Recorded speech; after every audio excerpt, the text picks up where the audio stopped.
Ayun, 50 minutes ago. Saga. Ano nga po.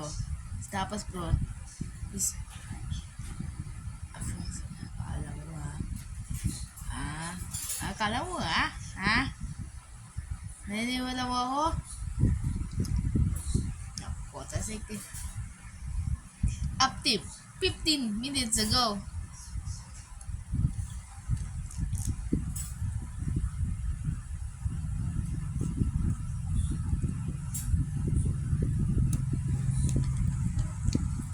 Wow. At sasabi niya, Hi, pasensya. Kailangan ko to isend sa'yo. Pero ngayon na nabuksan mo na, ay bawal mo na tigilang pakinggan. Hi, ako si Teresa Fidalgo. Namatay ako, 27 years old.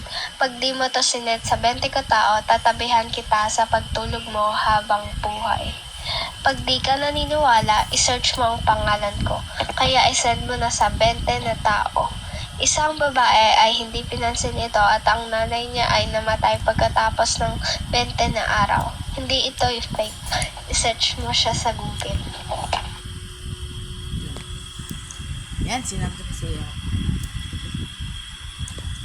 Para po, pasabahan na yan po. Tapos, pinagana, no? Isaga po, maganyan po. Tsaka po, nagsaba-saba na ganyan po. Ay po. Nagsaba-saba na ganyan po. Bye.